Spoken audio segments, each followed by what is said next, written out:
Hey everyone, tonight we're stepping back in time, way back to a world where air conditioning was just a twinkle in a very, very distant inventor's eye. Imagine yourself right now, not in your cozy bed, but trudging through a muddy path, the smell of damp earth and wood smoke in the air, your rough woolen tunic scratching against your skin. You see a cluster of stone buildings stark against the gray sky, a medieval monastery. As you push open the heavy oak door, a wave of cool, damp air washes over you, a welcome relief from the outside world, but also a constant reminder of the chill that permeated everything. You can almost feel the moss growing on the ancient stones, the persistent humidity that clung to every surface. This isn't just a historical tour, it's a sensory immersion. And let's be honest, you probably wouldn't survive a week here without complaining bitterly about the lack of Wi-Fi, let alone the perpetually chapped lips from the dry winter air or the sweaty discomfort of summer. So before you get comfortable, take a moment to like the video and subscribe, but only if you genuinely enjoy what I do here. Let me know where you're listening from and what time it is for you right now. Your likes and follows help this channel grow, and they let me know you're keen for more journeys like this one. Now dim the lights, maybe turn on a fan for that soft background hum, and let's ease into tonight's journey together. You've just arrived at the threshold of a place where life was defined by discipline, devotion, and a perpetual battle against the elements. The very first thing that strikes you as you step inside is the profound quiet. It's a silence that isn't empty but full of history of echoes of chants and rustling robes. The light filtered through narrow, high-set windows casts long, shifting shadows, making the stone walls seem even more imposing. You shiver not just from the slight drop in temperature, but from the weight of centuries pressing down. This is the reality of monastic life, a constant engagement with the natural world in all its unforgiving glory. The typical medieval monastery, a hub of learning and spirituality, was also by necessity a masterclass in passive environmental control. Think of it less as a building and more as a living organism breathing with the seasons. A mainstream historical fact you'll quickly grasp is that monasteries were often strategically located near water sources, rivers, springs, or even man-made canals. This wasn't just for drinking and sanitation. It was an integral part of their climate control. The cool water running nearby acted as a natural air conditioner, especially in the warmer months. You can feel the subtle dampness in the air here, a telltale sign of the nearby stream that gurgles just beyond the walls. Now, for a quirky tidbit, you might not expect some monastic complexes, particularly in sunnier regions, even incorporated small, shallow pools or fountains inside their cloisters.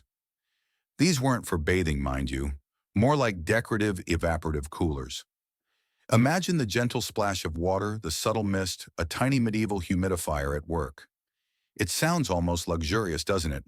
But it was a practical solution to a very real problem. Historians still argue whether the primary purpose of these internal water features was aesthetic beauty, spiritual symbolism, or purely practical cooling. Perhaps, like many things in medieval life, it was all three interwoven. You watch as a monk, his head bowed, shuffles past you, his sandals barely making a sound on the stone floor. His thick woolen habit seems incredibly warm, even in this relatively cool interior. You wonder how on earth he manages in the summer, a question that will soon be answered as you delve deeper into their ingenious methods. The cold, damp stone walls, while chilling in winter, become a blessing in summer, absorbing the day's heat and radiating coolness long after the sun has set. It's a thermal battery, if you will, charging up with the chill of the night and slowly discharging it during the day. This simple yet profound principle was at the heart of their survival. You touch the rough-hewn stone, feeling the persistent coolness emanating from it, a stark contrast to the fleeting warmth of your own modern climate-controlled existence. You've just felt the enduring chill of the monastery walls, a sensation that hints at the year-round struggle with temperature. But let's shift gears, or rather shift seasons. Imagine, if you dare, a medieval summer. You step out of the monastery's cool interior, blinking as the relentless sun beats down. There's no escaping it, no air-conditioned haven, no ice cream truck chiming its happy tune. Just you, the blazing sun, and a sky that seems to mock your discomfort with its endless, cloudless blue. The very air feels thick, heavy, clinging to your skin like a damp blanket. You try to remember that fleeting thought from section 1 about surviving a week. You're now reconsidering that ambition, aren't you? The heat wasn't just an inconvenience. It was a force of nature shaping every aspect of monastic life. Think of a mainstream historical fact: medieval summers, especially in Southern Europe, could be brutal with temperatures often soaring well into the 90s, Fahrenheit 30s, Celsius for extended periods. And remember, this was before the urban heat island effect, but also before widespread shade trees in many settled areas, or even the concept of proper insulation. The very stone that offered relief in the winter became a heat sink in the summer, slowly radiating the day's warmth back into the night. You wipe a bead of sweat from your brow, feeling the scratchy wool of your habit suddenly become unbearable. Now, for a quirky tidbit, some monastic chronicles mention monks developing a kind of internal heat resilience, a stoic acceptance that bordered on mind over matter. They believed that enduring physical discomfort like the oppressive summer heat was a form of spiritual discipline, a small penance. You can almost hear a wry medieval monk muttering, "Suffering builds character, brother," and also probably a very strong aversion to summer picnics. It's a bit like modern stoicism, but with more prayer and fewer podcasts. Historians still argue whether this heat resilience was a genuine psychological coping mechanism or simply a retrospective justification for unavoidable suffering. Perhaps it was a healthy dose of both. You watch a monk, his face glistening with sweat, meticulously tending to a small herb garden. His movements are slow, deliberate, conserving energy. There's no rush, no frantic scurrying to get out of the sun. It's an almost meditative pace born of necessity. You realize that a key strategy for medieval monks in the face of unrelenting heat was simply to slow down. Their lives were already structured around a rhythm that honored the sun: matins at dawn, complain at dusk. But during the dog days of summer, this rhythm became even more pronounced with periods of rest during the hottest parts of the afternoon. Think about your own life when the heat hits. What's your first instinct? Crank up the AC, right? Maybe grab a cold drink, find a pool. The monks had none of that. Their AC was the thick stone of their walls. Their cold drink was often just cool. Well water in their pool might be a brief, refreshing dip in a nearby stream if allowed by their order. You can almost feel the longing for a cool breeze, a fantasy that must have occupied many a monk's thoughts during the long, hot afternoons.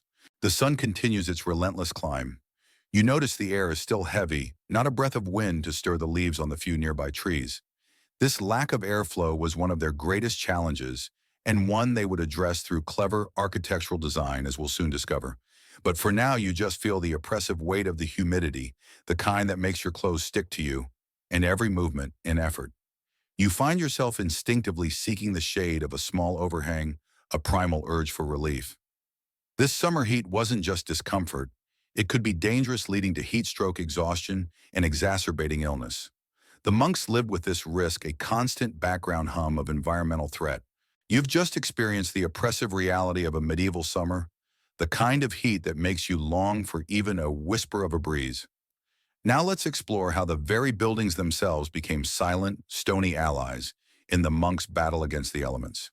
You step back into the monastery, but this time you're looking at it with new eyes, seeing not just walls and arches, but a sophisticated, albeit passive, climate control system. This is where architectural ingenuity truly shines.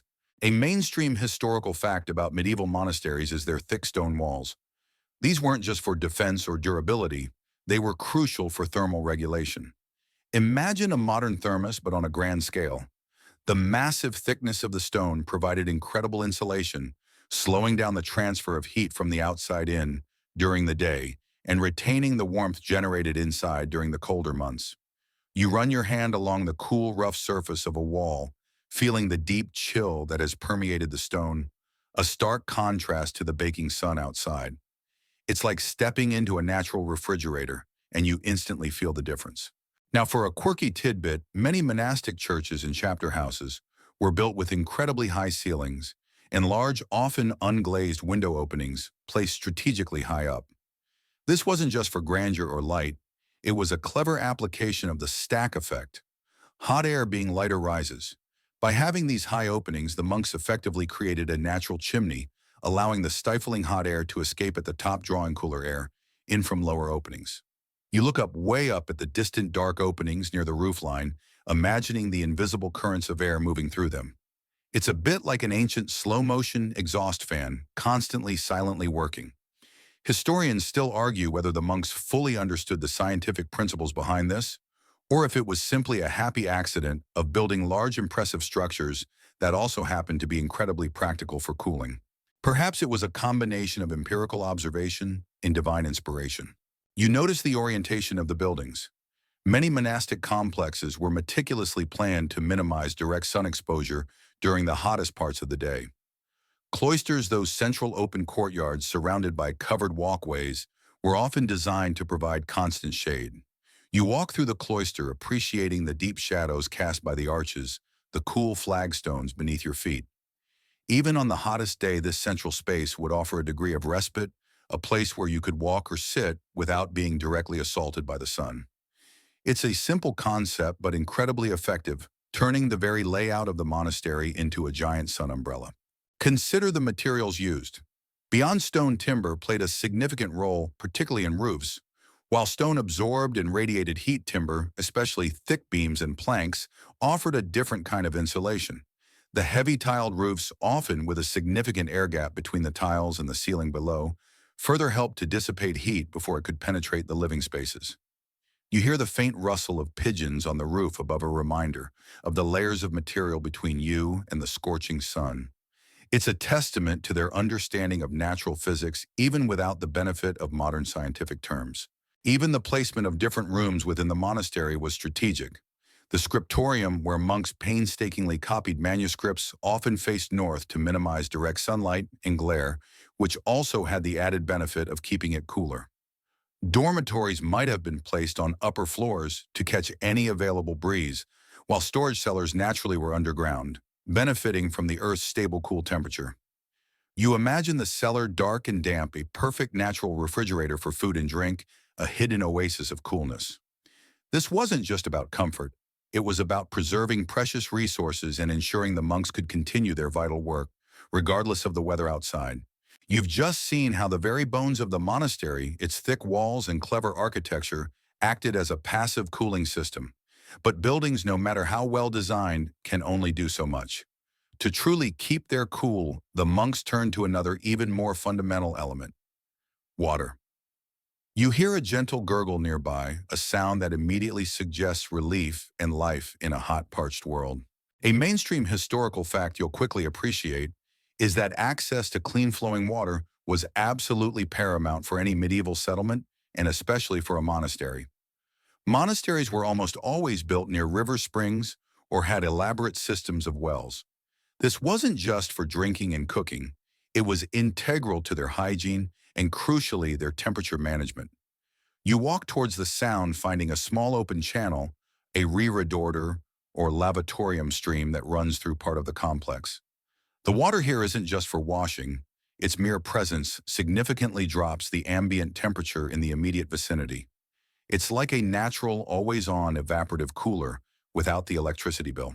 Now, for a quirky tidbit, some larger monasteries, particularly those with significant agricultural operations or industries like brewing, even harnessed water power for more than just grinding grain.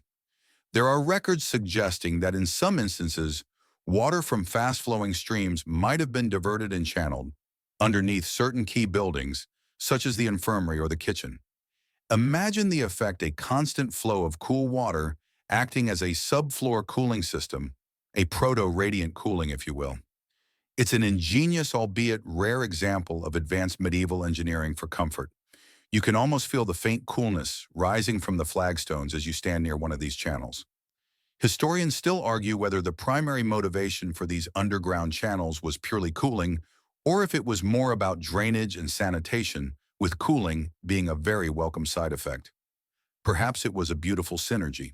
You watch as a monk dips his hands into a basin, fed by this flowing water. He splashes some on his face, a sigh of relief escaping his lips.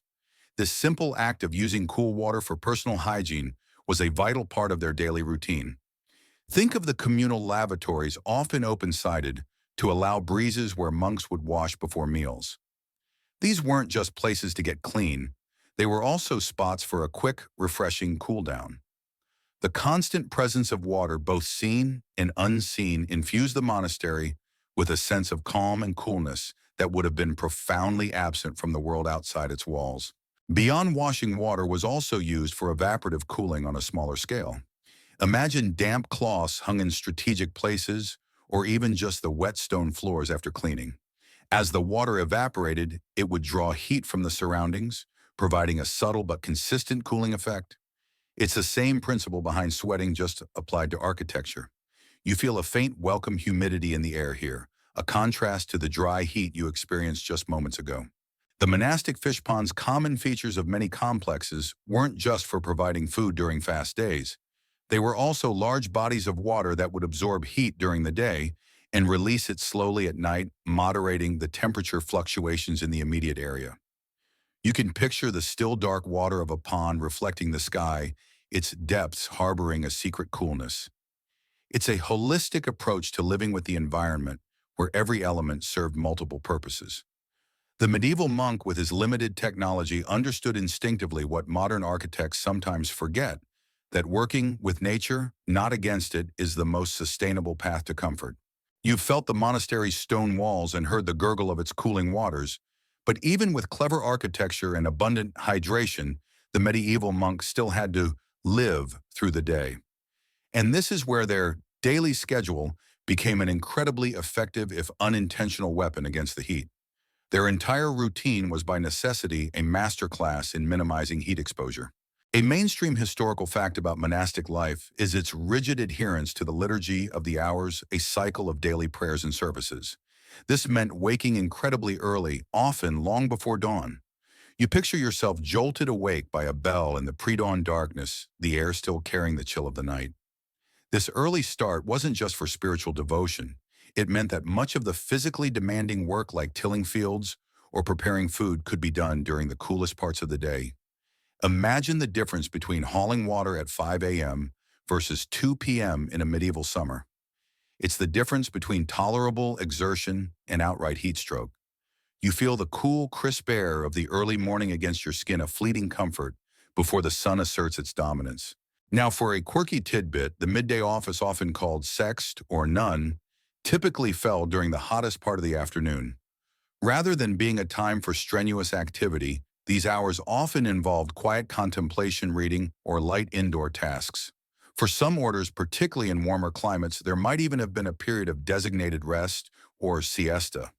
It's like a medieval power nap, specifically designed to help you avoid the worst of the sun's fury. You imagine the monks retreating into the cooler depths of the chapter house or the scriptorium, finding solace in quiet work while the sun blazed outside. Historians still argue whether this afternoon rest period was a deliberate strategy for heat management or simply a practical adaptation that emerged from the structure of the prayer schedule. Perhaps it was a happy confluence of spiritual discipline and physiological need. You watch as monks move through their day, their pace deliberate and unhurried.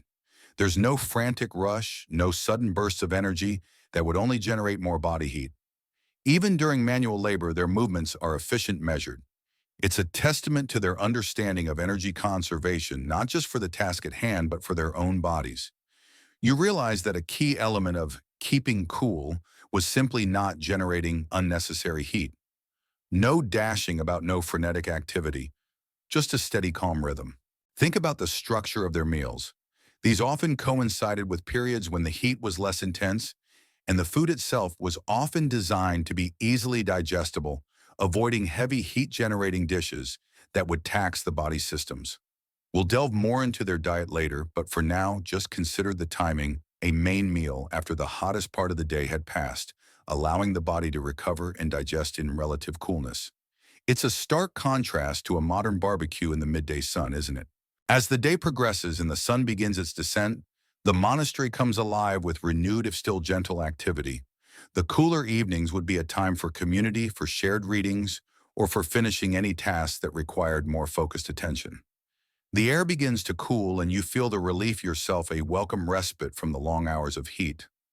Their schedule wasn't just about piety, it was a deeply ingrained, almost intuitive method of harmonizing with the natural world, mitigating its extremes through mindful living. The medieval monk without thermostats or weather apps was acutely attuned to the subtle shifts of temperature throughout the day, and his life was structured around them. You've seen how the monastic schedule shrewdly utilized the cooler parts of the day. But what you put into your body is just as crucial as when you put it in, especially when facing medieval heat with no air conditioning. This brings us to the monastic diet and hydration, a surprisingly sophisticated system for staying cool from the inside out. A mainstream historical fact is that monastic diets were generally simple plant-based and focused on seasonal availability. You won't find any heavy greasy roasts or rich stews dominating their summer menus. Instead, think of cooling foods, fresh vegetables from the monastic gardens, fruits and grains. Legumes like lentils and beans were common, providing sustenance without the heat associated with digesting large quantities of meat. Imagine a refreshing bowl of pottage made with garden greens and a handful of barley. Humble, yes, but remarkably effective for keeping your core temperature down. It's the medieval equivalent of a light salad on a hot day, designed to be easily digestible. Now, for a quirky tidbit, while alcohol consumption in monasteries is often associated with brewing beer or making wine, these beverages also played a role in hydration, albeit one we'd approach differently today. Beer, often weak and low in alcohol, was a safer alternative to questionable well water in many places, and provided some calories in liquid. Monks in hotter regions might even have diluted their wine with water, creating a spritzer that was both thirst-quenching and subtly cooling. You can almost picture a monk after a long afternoon in the scriptorium, taking a measured sip of a cool, diluted drink, finding a moment of internal equilibrium. Historians still argue whether the primary benefit of these beverages was purely for hydration and safety, or if the slight alcoholic content also offered a perceived psychological escape from the relentless discomfort of the heat. Perhaps it was a pragmatic choice that offered a small dual benefit. Water, of course, was king. You remember the earlier discussion of water sources. This access translated directly into constant hydration. While modern advice stresses constant sipping, medieval monks likely drank deeply during designated meal and rest times. The water would have been cool, drawn fresh from wells or flowing streams, not lukewarm from a plastic bottle left in the sun. You imagine the satisfaction of a long, cool drink on a hot afternoon, a relief far more profound than our easily accessible chilled beverages. Beyond water and diluted drinks, their diet incorporated natural coolants. Herbs like mint, often grown in their own gardens, would have been used in infusions or added to dishes for their refreshing properties. Fruits, when in season, like berries or apples, offered both hydration and natural sugars without being overly heavy. You can almost taste the tartness of a freshly picked apple, a burst of cool sweetness. It's a diet that intuitively understood the body's needs in different climates. Furthermore, the method of food preparation itself was tailored to the heat. Cooking might be done in communal kitchens early in the day, or perhaps simpler, no-cook meals were favored in the peak of summer. Less heat generated in the kitchen meant less heat lingering in the monastery. There's no buzzing refrigerator or energy-guzzling oven, just the quiet, methodical work of preparing simple fare. The monastic diet, far from being just about austerity, was a masterclass in living in harmony with the natural environment and its seasonal challenges. You've absorbed the wisdom of their diet and the rhythm of their day. Now let's turn our attention to what they wore. You might be thinking, wool in summer, are you serious? And the answer, surprisingly, is yes. The monastic dress codes were far more effective for heat management than you might initially imagine. A mainstream historical fact is that the monastic habit, typically made of wool, was indeed worn year-round. You instinctively recoil at the thought of wool on a sweltering day. However, medieval wool wasn't the scratchy, heavy material of your grandmother's winter sweater. It was often loosely woven, allowing for better airflow. More importantly, wool is a remarkable natural fiber. Its breathable wicks moisture away from the skin and can actually help regulate body temperature by creating a microclimate around the body. Think of it less as a blanket and more as a clever natural insulation that works both ways, keeping heat in during winter and allowing the body to cool itself through evaporation in summer. You feel the rough weave of the fabric against your arms, surprisingly less oppressive than you'd imagined, its loose drape allowing for movement and air. Now, for a quirky tidbit, the layering of the habit, which might seem counterintuitive for cooling, was also part of the strategy. Beneath the heavy outer tunic, monks often wore a lighter linen undergarment. This linen layer absorbed sweat directly from the skin, and because it was absorbent, it would then allow the wool habit to wick that moisture away and facilitate evaporative cooling.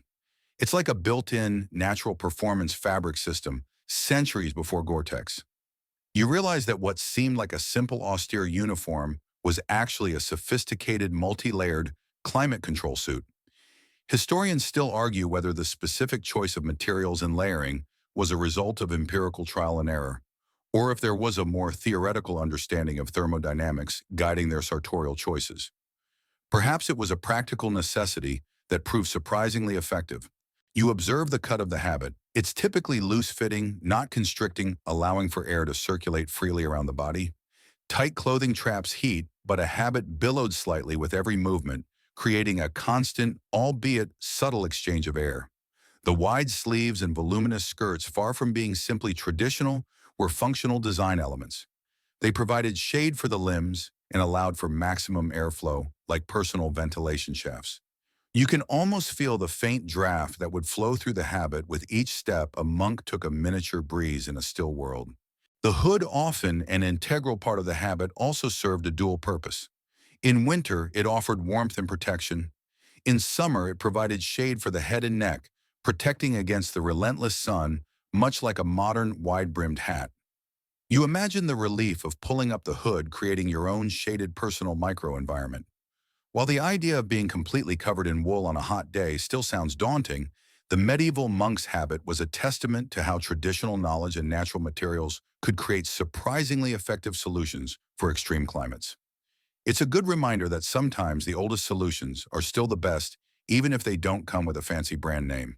You've donned the mental image of the monastic habit, a surprisingly clever garment for all seasons. But even with architectural cooling hydration, a smart schedule, and breathable clothing, the medieval body still felt the brunt of summer's relentless assault. When discomfort turned to illness or just plain misery, the monks turned to another ancient ally: herbal remedies for heat ailments. Their gardens weren't just for food, they were pharmacies in miniature. A mainstream historical fact you'll encounter is the extensive knowledge of medicinal plants held within monasteries. Monks, particularly those in the infirmary, cultivated and studied herbs for a vast array of ailments, and heat-related discomfort was no exception.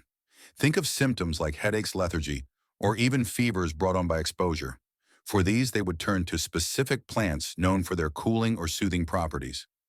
You picture a monk carefully plucking leaves from a vibrant green plant in the herb garden, his movements precise and deliberate. Now, for a quirky tidbit, one widely used herb with cooling properties was borage, often prescribed as a cordial to lift spirits and reduce feverish heat. Its leaves have a mild cucumber-like flavor and were steeped to make cooling drinks. Another less obvious remedy might have involved willow bark, known for its pain-relieving properties containing salicin, a precursor to aspirin, which could help alleviate headaches brought on by sun exposure. Imagine a monk sipping a bitter, earthy brew, hoping for relief from a pounding headache, knowing it was a gift from the earth itself. Historians still argue whether the perceived cooling effects of some of these remedies were purely physiological, or if a significant part was psychological, stemming from belief in their efficacy. Perhaps it was a potent combination of both, a holistic approach to discomfort. You can almost smell the faint scent of mint and chamomile wafting from the herb beds. Mint, with its immediate cooling sensation, would have been brewed into refreshing teas or even crushed and applied topically to the skin for immediate, albeit temporary, relief. Lemon balm, known for its calming properties, might have been used to soothe agitated nerves or aid sleep during restless hot nights. These weren't just folklore. They were practical applications of centuries of accumulated plant knowledge. Consider the role of hydration again, but through the lens of herbal infusions. Instead of just plain water, a monk suffering from heat exhaustion might be given a weak tea made from specific diuretic herbs to encourage sweating, which counterintuitively helps cool the body, or rehydrating herbs. It's a testament to their nuanced understanding of the body's responses to heat, even without modern medical equipment. You see the rows of carefully labeled plants, each with its own purpose, its own secret power to alleviate suffering. The monastery's infirmary would have been a quiet, shaded sanctuary where those overcome by heat could rest and recover attended to with these natural remedies. It wasn't about quick fixes. It was about gentle, supportive care, allowing the body to reestablish its equilibrium. The monks, through their diligent cultivation and study, created a green pharmacy that served as their primary defense against the less forgiving aspects of medieval climate. You realize how deeply connected their health and well-being were to the earth beneath their feet. You've delved into their herbal remedies, seeing how nature provided internal comfort. Now let's consider something even more fundamental to physical comfort, the movement of air. In a world without fans or air conditioning, the monks mastered the art of airflow and ventilation techniques when making the most of every whisper of a breeze. A mainstream historical fact is that medieval buildings, including monasteries, often had smaller, strategically placed windows. While these might seem to limit light, they were crucial for controlling temperature and, importantly, for creating cross-ventilation. Rather than large open panes that would let in too much direct sun and heat, narrow, elongated openings created a venturi effect, speeding up any air moving through them. You feel a sudden, faint current of air as you pass a narrow slit window in a thick stone wall, a surprising gust in an otherwise still hallway. It's a subtle but constant exchange of stale warm air for fresher, cooler air from outside. Now, for a quirky tidbit, some monastic dormitories and refectories dining halls were designed with wind traps or air scoops, architectural features that, while not as sophisticated as modern HVAC, were remarkably effective. These might be small-angled turrets or openings on the roofline, or high on walls specifically designed to catch prevailing winds and funnel them down into the building. Imagine a specially shaped chimney, but instead of drawing smoke out, it's drawing cool air. If you look up trying to discern these subtle design elements, realizing that every curve and opening had a purpose beyond mere aesthetics.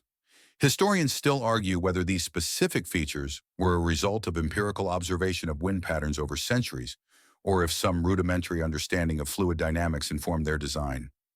Perhaps it was a brilliant blend of inherited knowledge and practical ingenuity. You notice that doors are often left ajar in certain areas, particularly during the hottest parts of the day. This isn't just carelessness, it's a deliberate strategy. By opening doors on opposite sides of a hallway or room, they created a channel for cross-ventilation. Even a slight temperature differential between two spaces could induce a gentle flow of air, carrying away trapped heat. You see a monk gently prop open a heavy wooden door with a small wedge, seemingly without thought, but instinctively understanding its purpose. It's a simple everyday act, yet profoundly effective. Consider the construction of cloister walks, those covered walkways around the central courtyard. While they offered shade, their open arches also facilitated air movement.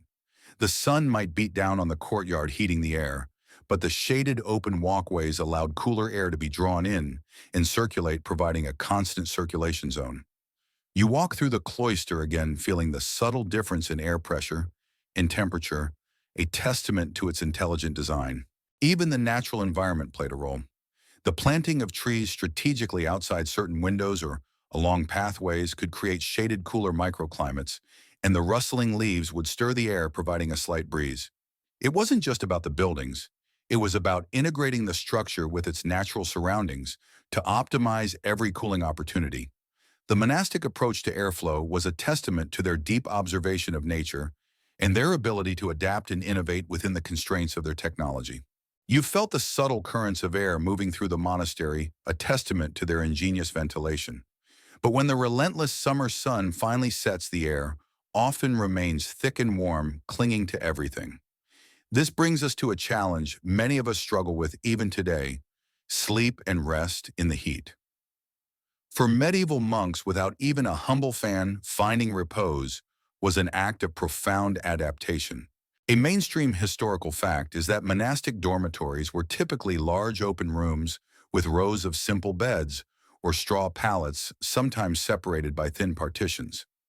You imagine yourself in such a space, perhaps one of many monks, the air warm and still. There's no individual air conditioning unit, no personal fan oscillating beside your bed. The challenge was collective, and the solutions often were too. These large open spaces, while seemingly unprivate, allowed for whatever little air circulation was available to move throughout the room, rather than being trapped in the smaller, more enclosed cells. Now, for a quirky tidbit, some monastic texts mention monks finding respite by sleeping directly on cooler surfaces, such as stone floors, rather than on their straw mattresses, particularly during exceptionally hot spells. The thermal mass of the stone having absorbed the night's coolness would provide a direct, albeit firm chill.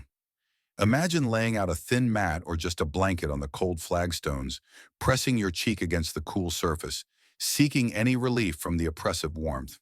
It sounds uncomfortable, but when you're truly desperate for coolness, any surface will do. Historians still argue whether this practice was widespread or limited to particularly severe heat waves, and whether it was seen as an act of practical comfort or an additional form of ascetic discipline. Perhaps it was a happy marriage of both a practical discomfort for a greater good. You consider the timing of their sleep. Remember the early mornings. This meant they were often in bed relatively early in the evening. As the sun set, the monastery walls would begin to slowly release the coolness they had absorbed during the night in early morning, providing a brief window of slightly lower temperatures. Getting to sleep before the retained heat truly radiated back from the stone would have been crucial. It's a race against the rising temperature of the building itself. The habit you learned about earlier also played a role here. Even at night, the loose, breathable wool and linen undergarments would help wick away sweat, facilitating evaporative cooling as they slept. It wasn't about being naked or wearing minimal clothing. It was about wearing the right clothing to manage moisture and airflow close to the skin. You feel the almost imperceptible air moving through your imaginary habit, drawing away the sticky warmth. Moreover, the deep spiritual discipline fostered within the monastery contributed to their ability to find rest. A calm mind practiced in meditation and acceptance would undoubtedly aid in overcoming physical discomfort. The very act of surrendering to discomfort rather than fighting it could lead to a deeper, more restorative sleep. You almost hear the gentle rhythmic breathing of the monks around you, a testament to their quiet resilience. They weren't just sleeping, they were resting in a profound sense, accepting the conditions and finding peace within them. You've witnessed the monks struggle for sleep in the relentless heat, but imagine adding another layer of terror to that discomfort, widespread illness. Medieval heat without modern sanitation or medicine frequently brought the grim specter of war, pestilence, and heat. For the monks already disciplined to endure, this was a heightened test of their faith and resilience. A mainstream historical fact is that warmer temperatures, especially coupled with poor hygiene and crowded conditions, were prime breeding grounds for diseases like dysentery, typhoid, and various fevers. The same sources of water that provided cooling could have contaminated, become vectors for sickness. You can almost feel the dread in the air as reports of illness spread, a palpable tension added to the stifling heat. The infirmary, a place of healing, could quickly become overwhelmed. Now, for a quirky tidbit, while we think of quarantine as a modern concept, some monasteries had rudimentary versions of isolation for the sick, particularly during outbreaks. This wasn't just to prevent spiritual pollution, but a pragmatic attempt to contain the spread of disease. A monk with a virulent fever might be moved to a separate building or a secluded part of the infirmary away from the main community. Imagine the chilling loneliness of such an isolation, separated from your brethren by illness and the pervasive fear of contagion. Historians still argue whether these isolation practices were genuinely effective in curbing widespread epidemics within the monastic community, or if their limited understanding of germ theory meant they were often too little too late. Perhaps it was a desperate measure taken with the best intentions, but often facing insurmountable odds. You recall the earlier discussion of water and hygiene. During outbreaks, the monks would have redoubled their efforts, understanding intuitively, if not scientifically, that cleanliness was vital. More frequent washing of hands and bodies, boiling water for consumption if possible, and rigorous cleaning of communal spaces would have become paramount. You see a monk meticulously scrubbing a wooden table, a silent battle against unseen enemies. This wasn't just about comfort, it was about survival. The monastic herb gardens, which you explored earlier for their cooling remedies, became even more critical during times of pestilence. Herbs with antiseptic properties, or those believed to purify the air, might have been burned or steeped. Aromatic plants might have been strewn on floors, a small attempt to mask the smells of sickness and perhaps deter pests. You can almost smell the strong medicinal scent of burning herbs, a blend of hope and desperation. The spiritual response to pestilence was, of course, prayers and penitence, often intensifying during outbreaks. But alongside this, there was also a very practical communal effort to care for the sick. Monks in the infirmary, or even those assigned temporary care, faced immense personal risk. The heat exacerbated their suffering, making recovery slower and the risk of dehydration even higher. The collective strength of the community, both spiritual and practical, was truly put to the test when the twin threats of heat and disease converged. You witnessed the quiet courage of those who tended to their ailing brethren, a profound act of charity in the face of overwhelming odds. You've just glimpsed the terrifying synergy of heat and disease in the medieval monastery, a stark reminder of life's brutal fragility back then. Yet through all the physical discomfort and genuine threat, the monks maintained an astonishing degree of composure. This wasn't just physical resilience. It was a testament to their mental fortitude and spiritual calm. Their inner world was as disciplined as their outer one. A mainstream historical fact is that monastic life revolved around a structured routine of prayer, meditation, and study, all designed to cultivate inner peace and detachment from worldly discomforts.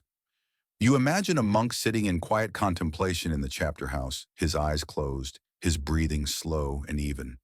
The heat outside might be searing, but within the walls of his mind he seeks a different kind of refuge. This isn't just a coping mechanism, it's the very foundation of their spiritual practice. They were in a sense training their minds to transcend the physical.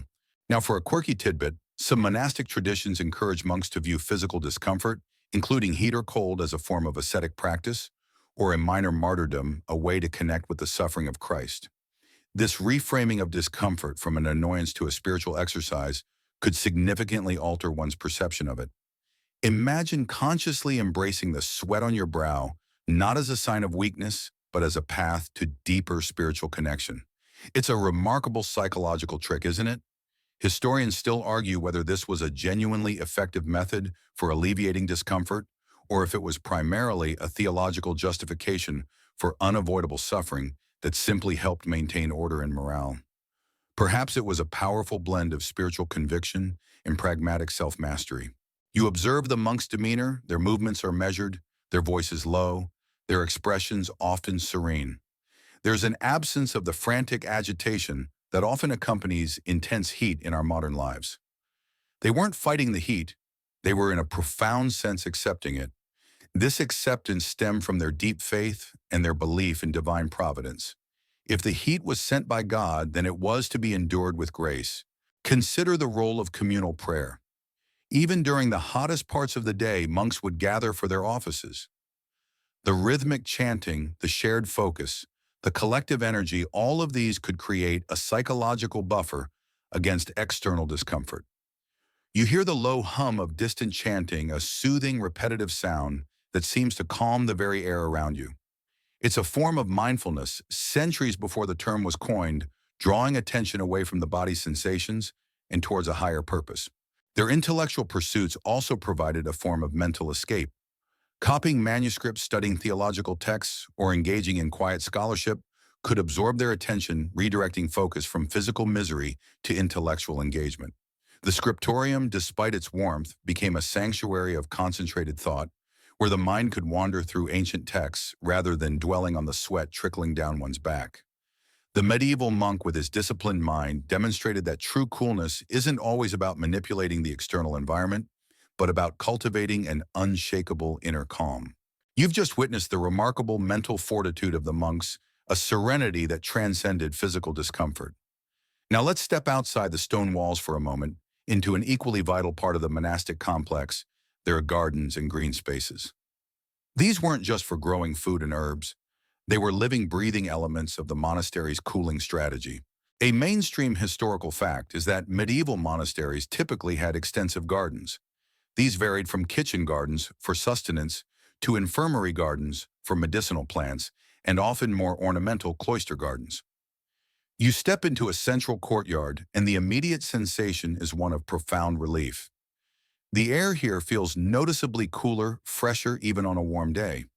This isn't magic. It's the power of nature at work. Trees and plants provide shade, blocking direct sunlight and preventing the ground from heating up. You can feel the distinct temperature drop as you move from the direct sun into the dappled shade of a small fruit tree. Now for a quirky tidbit, some monastic gardens incorporated small shaded water features.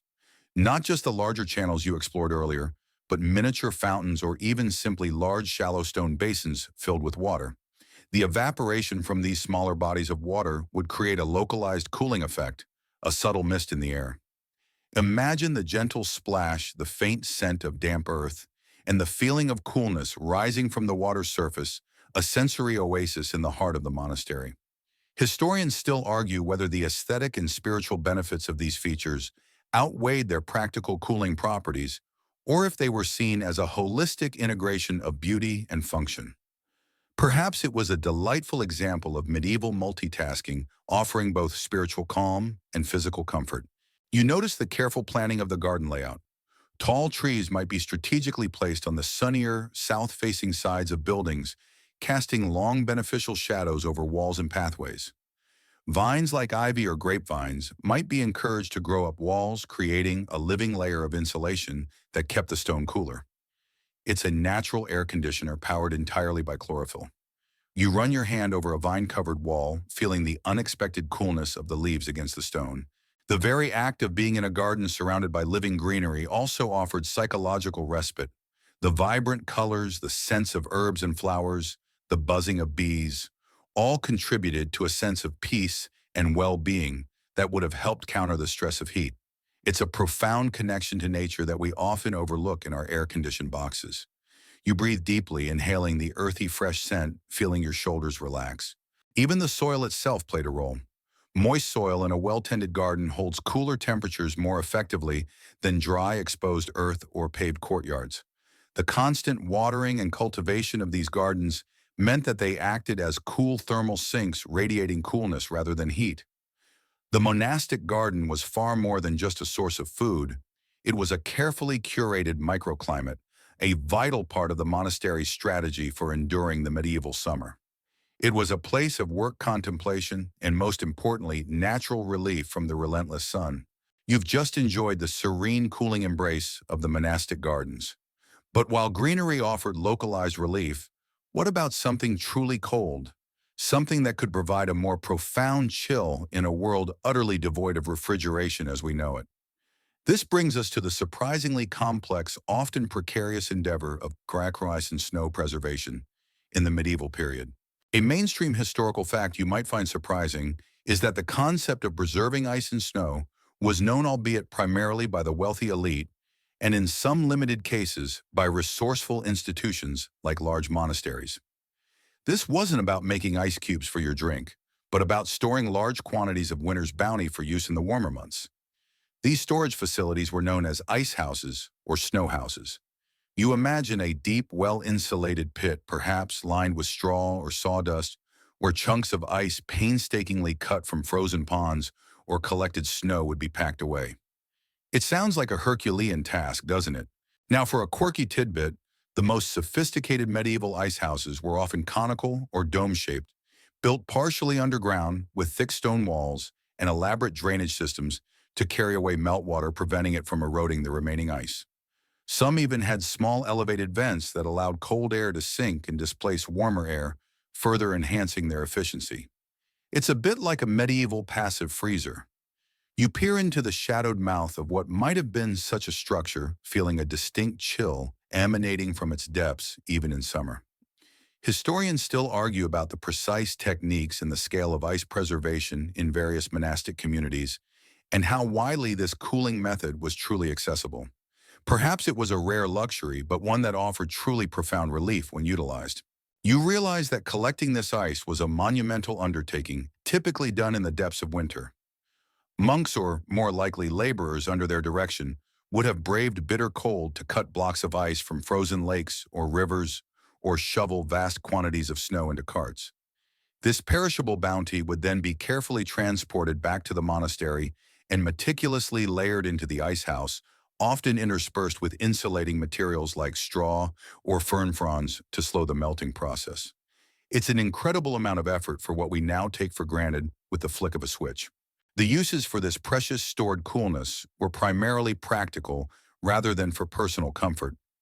Think of the infirmary. Fresh ice could be crucial for reducing fevers, packing wounds to slow infection, or preserving medicines that might otherwise spoil in the heat. It was a vital tool for healthcare, a lifeline in a medical landscape far removed from our own. You can almost see a sick monk's fevered brow being soothed by a cool compress, the ice having traveled a long, arduous journey to reach him. Beyond the infirmary, stored ice might also have been used very sparingly in food preservation.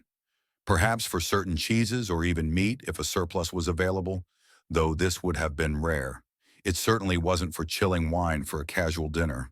This precious resource was too valuable for mere pleasure. The ability to preserve ice and snow was a testament to the monastery's organization, resources, and foresight, a truly cutting-edge piece of medieval climate technology. You've just explored the impressive, if labor-intensive methods of ice preservation. But the medieval world, like ours, wasn't a uniform climate zone. A monastery in sunny Sicily faced a very different challenge than one nestled in the chilly Scottish Highlands. This brings us to the crucial understanding of the climate variations across Europe and how monastic cooling strategies adapted accordingly. A mainstream historical fact is that Europe spans a vast range of climates, from the Mediterranean south to the temperate west and the colder north and east. You imagine the scorching summers of Spain, where dry heat and limited water sources presented a unique set of problems compared to the damp, often milder summers of, say, England or Ireland. A single universal cooling strategy simply wouldn't work. Each monastic community had to become intimately familiar with its local microclimate. You feel the subtle shift in the air, imagining the sun beating down differently on distant lands. Now, for a quirky tidbit, in some of the drier, hotter Mediterranean regions, monasteries sometimes adopted design principles reminiscent of ancient Roman or even North African architecture, incorporating elements like smaller courtyards with deep wells or cisterns and very thick, often whitewashed walls to reflect sunlight. The use of dense shade-providing trees like olive or fig was also more pronounced. It's a blend of local tradition and monastic ingenuity, creating a bespoke cooling solution. You picture a whitewashed stone wall shimmering in the intense sun, a testament to its reflective properties. Historians still argue whether these regional architectural adaptations were primarily due to the influence of pre-existing local building traditions, or if monastic orders actively shared and disseminated climate-specific building knowledge across their networks. Perhaps it was a dynamic interplay of both. You consider the differences in water management. In arid regions, conservation of every drop would be paramount, with intricate systems for collecting rainwater in cisterns, and perhaps less emphasis on large open water features for evaporative cooling due to scarcity. In contrast, a monastery near a powerful river in a more temperate zone might freely utilize channels and multiple lavatoria for their cooling benefits. The availability of resources directly dictated the cooling techniques employed. You hear the phantom gurgle of a distant, more abundant stream, a luxury unknown in other climes. Even the monastic schedule, while generally consistent, could be subtly adjusted.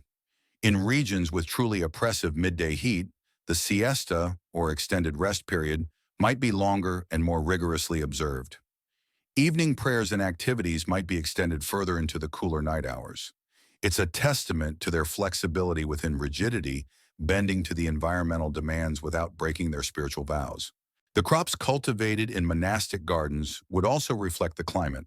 Hardier, drought-resistant plants in the south, perhaps more water-loving vegetables in the north.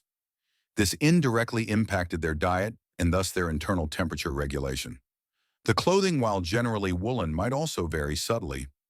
Lighter weaves or less layering could be adopted in consistently warmer areas, or thicker, denser wool for the colder regions.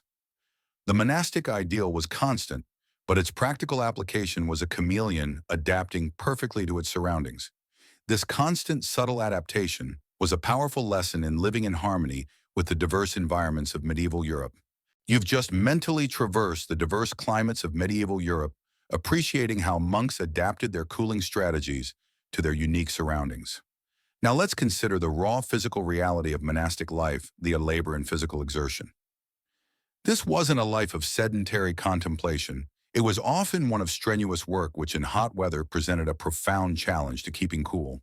A mainstream historical fact is that monasteries were often self-sufficient, meaning monks were involved in extensive manual labor. This included farming building, maintenance, craft production, and even quarrying or clearing land. You picture monks toiling in the fields under the midday sun, their habits clinging to their sweat-soaked bodies. There's no modern machinery to ease the burden, just the strength of their own backs and hands. The heat generated by such exertion combined with ambient temperatures could easily lead to overheating and exhaustion. You feel the phantom ache in your muscles imagining the sheer physical toll. Now for a quirky tidbit, some monastic rules, particularly during harvest or other peak labor seasons, would allow for slightly relaxed dietary restrictions, permitting a bit more hearty fare, or even a small allowance of something like stronger ale to compensate for the extreme energy expenditure and to aid hydration. It's a small concession to the immense physical demands of practical understanding that the body needed more fuel and fluid when pushed to its limits in the heat. You can almost hear a grizzled old monk saying, "A bit more cheese and a stronger brew, brother, for the Lord's work requires strong arms and a clear head, even if that head is sweating profusely." Historians still argue whether these relaxations were explicitly about heat management or simply about providing sufficient calories for demanding work with cooling as a secondary beneficial outcome. Perhaps it was an intuitive grasp of both needs. You observe the pace of their work. Even during strenuous tasks, the monks would have adopted a steady rhythmic pace, avoiding sudden bursts of energy that would quickly lead to overheating. They weren't racing against the clock. They were working with the rhythm of the day and their own bodies. Breaks for water or brief periods of rest in the shade would have been essential even if not formally scheduled. You see a group of monks pausing their work in the fields, leaning on their hose, wiping their brows and taking deep, deliberate gulps of water from a shared flask. The tools they used, while rudimentary, were often designed for efficiency, minimizing wasted effort. Learning to use a scythe or a spade with proper technique would not only save energy, but also reduce the physical strain that generates body heat. It's about working smarter, not necessarily harder, a lesson learned through generations of trial and error in the face of demanding labor. Even the time of day for specific tasks would be meticulously planned. Heavy outdoor labor like plowing or harvesting would commence at dawn when the air was coolest, continuing for as long as was tolerable before retreating indoors for quieter, less strenuous work during the midday heat. Then as the sun began to dip in the late afternoon, they might return to the fields for another stretch. It's a delicate dance with the sun maximizing productivity while minimizing the risk of heat stroke. The medieval monk's life was a rigorous symphony of physical exertion and mindful rest, a constant negotiation with the relentless forces of nature. You've just witnessed the rigorous demands of monastic labor and how it intensified the challenge of staying cool. But beyond the architectural and dietary strategies, the monks also relied on surprisingly simple, yet profoundly effective routines for personal relief there, see hygiene and cooling practices. These weren't just about cleanliness, they were vital for managing body temperature. A mainstream historical fact is that medieval hygiene, while often criticized through a modern lens, was quite sophisticated in monastic settings compared to general civilian life. Monasteries often had elaborate water systems precisely because cleanliness was understood to be important for health and spiritual purity. You recall the flowing water channels we discussed earlier. These channels weren't just decorative, they fed into various washing facilities. Imagine stepping into the lavatorium, a communal washing area where cool, fresh water flowed continuously from spouts into stone basins. Dipping your hands and face into this cool water would provide immediate, exhilarating relief from the oppressive heat. It's a natural, always-on cool-down station. Now, for a quirky tidbit, while full baths were infrequent for most medieval people, some larger monasteries, especially those with access to warm springs or sophisticated heating systems, might have had dedicated bathhouses for the monks used sparingly for therapeutic or hygiene purposes. However, during hot weather, even a quick splash with cool water or using damp cloths would have been common. There are even anecdotal accounts of monks strategically wetting their habits in certain areas like the sleeves or hems to facilitate evaporative cooling, essentially turning their wool habit into a personal swamp cooler. You can almost feel the chill as water evaporates from the rough fabric against your skin. Historians still argue about the frequency and formality of these cooling washes and whether they were considered a practical necessity or a minor indulgence. Perhaps it was a blend of both, a necessary comfort for body and soul. You observe a monk gently wiping his face and neck with a damp cloth, a simple act that offers significant, if temporary, relief. This wasn't just about cleaning away grime. It was about actively drawing heat away from the skin through evaporation. The communal nature of monastic life meant that such practices might have been observed and even encouraged among the brethren, fostering a collective understanding of simple cooling techniques. Consider the regular laundering of their simple linen undergarments. While the wool habit itself might not have been washed daily, the linen worn directly against the skin would have been. Clean, dry linen is far more effective at wicking away sweat and allowing for evaporative cooling than damp soiled fabric. This regular change in cleaning, even if laborious, was a critical part of maintaining a comfortable microclimate around the body. You appreciate the crisp feel of freshly laundered linen, a luxury in its own right. Even the practice of shaving or keeping hair short, common in some orders, would have contributed to personal cooling, allowing heat to escape more easily from the head and neck. While primarily a tonsure for spiritual reasons, it had a tangible benefit in warm climates. The medieval monk, through these simple, repetitive acts of hygiene, constantly worked to alleviate the burden of heat, one cool splash and clean garment at a time. You've just explored the personal hygiene practices that helped monks stay cool, a testament to their attention to individual well-being. Now let's consider the flip side of communal life: shared spaces, shared heat. While the monastery was designed for passive cooling, the reality of living, working, and praying in close proximity with dozens, sometimes hundreds of other human bodies presented its own unique challenges to temperature control. A mainstream historical fact is that monastic life was profoundly communal.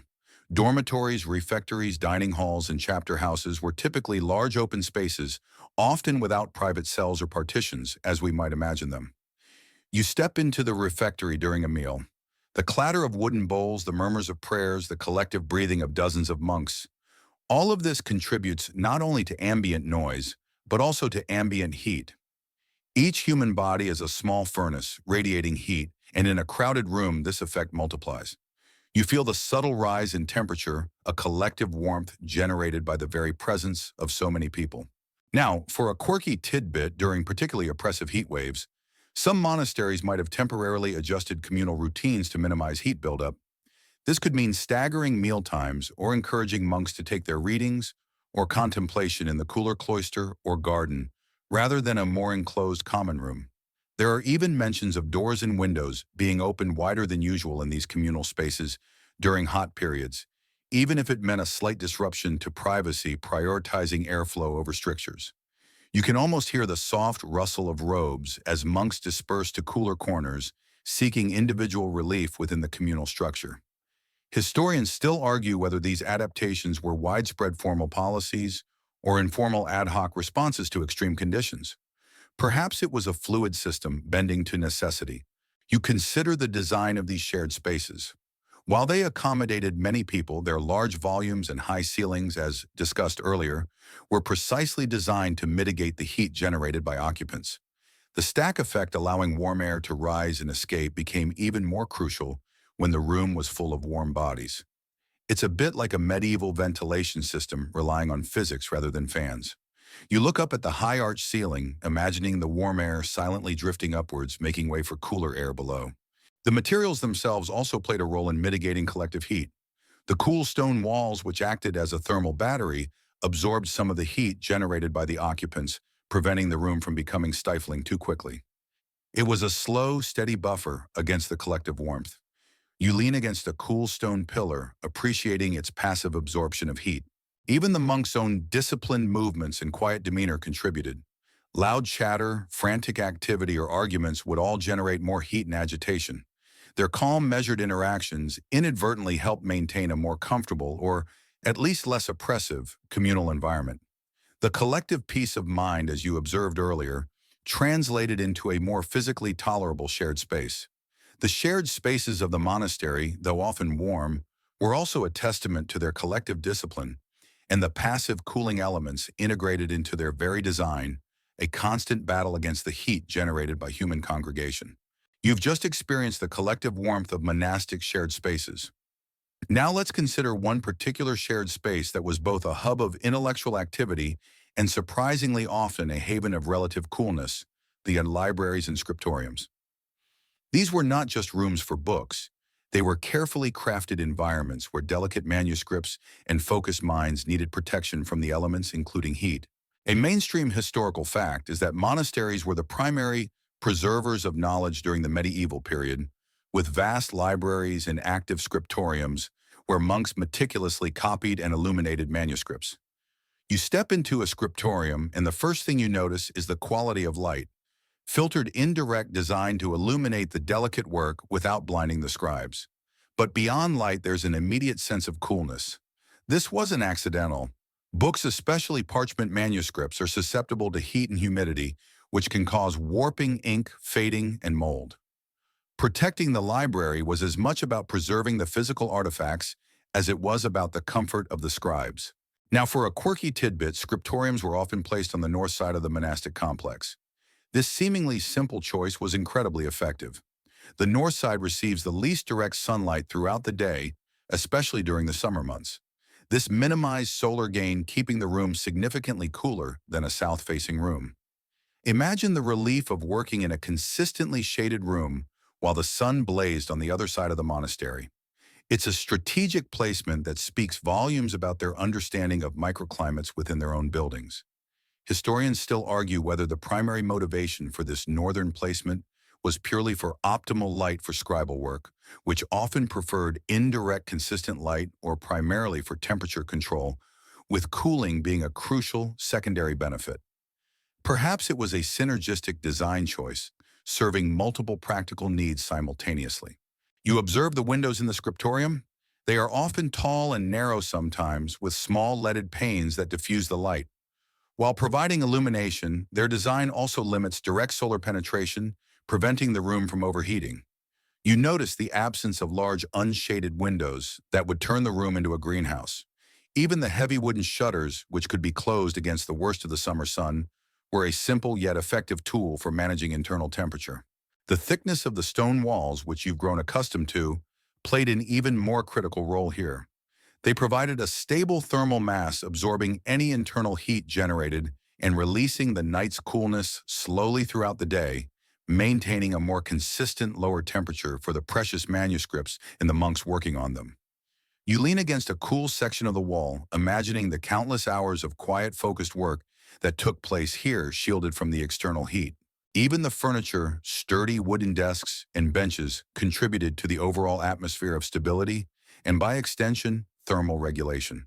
There was no clutter to trap heat, just functional, durable pieces. The monastic library and scriptorium, far from being just dusty archives, were meticulously designed environments, prioritizing the preservation of knowledge and the focused work of the scribes by harnessing the subtle physics of light shade and thermal mass to create an oasis of intellectual calm and physical coolness. You've just left the cool, focused quiet of the scriptorium, a testament to the monks' dedication to preserving knowledge and creating an ideal environment for it. But what about those outside the cloistered life? The medieval monastery wasn't just for monks, it was also a place of hospitality. This brings us to how their cooling strategies extended to guest accommodations coolness, offering respite to weary travelers and visiting dignitaries. A mainstream historical fact is that hospitality was a fundamental principle of monastic life, stemming from biblical injunctions to welcome strangers. Monasteries often had dedicated guest houses or hospices separate from the monks' living quarters, but still benefiting from the monastery's overall architectural and environmental planning. You imagine a tired traveler, dusty from the road, pushing open the door to the guest accommodation and being met with a palpable sense of relief from the sun-baked world outside. It wasn't the Ritz, but it was a haven. Now, for a quirky tidbit, while not as elaborate as the main monastery buildings, guest quarters were often situated in a way that maximized natural cooling, similar to the monks' own areas. They might be located on the north side of the complex, or benefit from proximity to the monastery's water channels or gardens, allowing for passive cooling. Some larger guest houses might even have had their own small courtyards or shaded entrances. Imagine a small shaded sitting area outside a guest room where a traveler could rest and catch a rare breeze. Historians still argue whether the level of comfort provided to guests was simply a matter of practical hospitality or if it also served as a subtle display of the monastery's wealth and engineering prowess. Perhaps it was a generous demonstration of their capabilities. You observe the construction of these guest buildings. While perhaps not as massive as the Abbey Church, they still employed the familiar thick stone walls, which provided crucial thermal mass, absorbing the day's heat and radiating coolness throughout the night. The windows, though modest, would be strategically placed for cross-ventilation, even if it meant a slight compromise on privacy prioritizing comfort. You feel the coolness of the stone as you enter, a familiar and welcome sensation. The same principles of airflow you learned about earlier would apply here. Doors might be left ajar during the day to encourage air movement, and the height of the ceilings, while perhaps not as soaring as the refectory, would still be generous enough to allow warm air to rise. You can almost feel the faint stir of air as it moves through the guest chambers. Even the simple provision of cool well water readily available to guests would have been an immense comfort. After a long journey in the heat, a deep drink of fresh, cool water was often the most immediate and profound relief. You picture a guest gratefully accepting a cup of cool water, the chill spreading through their weary body. The monastic ideal of hospitality extended beyond mere shelter. It encompassed a genuine effort to provide physical comfort, even in the challenging medieval climate, ensuring that every weary soul who sought refuge within their walls could find a measure of cool. You've seen how monastic hospitality extended even to ensuring guests found a measure of cool. But comfort isn't just about temperature. It's a holistic sensory experience. For the medieval monk, living in close quarters, managing the environment also meant mastering sound and sensory management to create an atmosphere conducive to contemplation and, incidentally, to feeling cooler. A mainstream historical fact is that monasteries were designed to be places of profound quiet. The thick stone walls, while excellent for thermal mass, were also superb sound dampeners. You remember the palpable silence when you first entered the monastery. This deliberate quiet wasn't just about spiritual focus. It also had a practical benefit in hot weather. Noise can be agitating, and agitation generates heat both physically and mentally. A calm, quiet environment helps the body relax, slowing the metabolism slightly and reducing heat production. You notice the way sounds are muffled, absorbed by the heavy materials, creating a serene stillness. Now, for a quirky tidbit, during particularly hot and humid spells, some monastic regulations might have implicitly encouraged even softer speech and slower movements beyond their usual quietude. This wasn't just about piety. It was a subtle way to minimize internal heat generation and reduce the overall sensory input that could make one feel hotter. Imagine a monk moving with such deliberate slowness that their habit barely rustles, their footsteps barely audible. It's a kind of embodied ASMR centuries before the term existed, a collective effort to calm the senses. Historians still argue whether this heightened quietude was a conscious strategy for heat management or simply an amplified expression of their existing vows of silence. Perhaps it was a practical refinement of a spiritual discipline. You consider the role of light. While the scriptorium had carefully managed light for work, other areas, especially dormitories and refectories during midday, might have had shutters or heavy curtains drawn to block out the harsh glare of the sun. This wasn't just to reduce heat gain, it was also about creating a dim, calming environment. Bright light can feel jarring and contribute to a sense of being overheated. The subdued light encouraged rest and contemplation, making the heat feel less oppressive. You feel your eyes relax in the gentle dimness, a welcome contrast to the sharp light outside. Even the scents within the monastery were managed. You recall the herb gardens. Beyond medicinal uses, aromatic herbs like lavender, rosemary, or rose petals might have been subtly introduced into common areas, or used in cleaning to provide pleasant and calming aromas. These natural scents could offer a psychological cooling effect, masking any unpleasant smells that might be exacerbated by heat and contributing to an overall sense of well-being. You catch a faint, clean herbal scent in the air, a subtle sensory pleasure. The overall sensory environment, the quiet, the subdued light, the subtle scents, and the rhythmic routine all work together to create a calming atmosphere. This mental and emotional tranquility undoubtedly aided the monks in enduring physical discomfort, including heat. The medieval monk knew that sometimes the best way to keep cool was to keep calm, and every element of their environment was designed to support that inner stillness. You've just immersed yourself in the soothing, sensory landscape of the monastery, where quiet and subdued light subtly aided cooling. But the climate of the medieval period wasn't static. It ebbed and flowed, sometimes dramatically.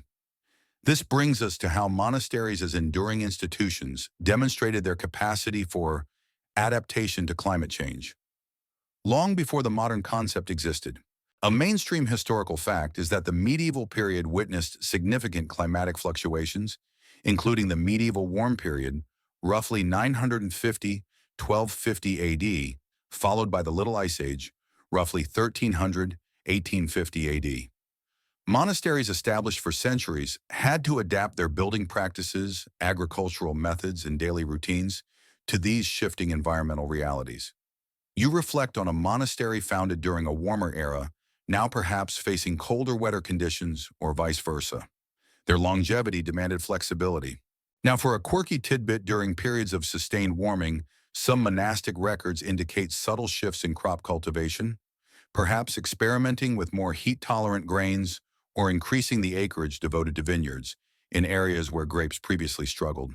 Conversely, as temperatures dropped during the Little Ice Age, architectural modifications might have become more focused on retaining heat, perhaps adding smaller window openings or more robust heating systems in communal areas, even if just larger fireplaces.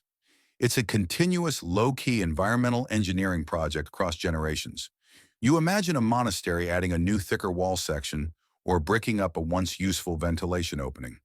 Historians still argue whether these long-term adaptations were conscious, planned responses to perceived climate shifts or simply a series of practical, incremental adjustments made by successive generations of monks responding to immediate environmental challenges. Perhaps it was an unconscious evolutionary process of trial and error. You consider the construction materials. As local resources changed, as the climate necessitated, building materials might have shifted. In areas experiencing increased dampness, for instance, more reliance might have been placed on materials that resisted mold and rot, or drainage systems might have been enhanced. The very stones and timber chosen would reflect this ongoing dialogue with the environment.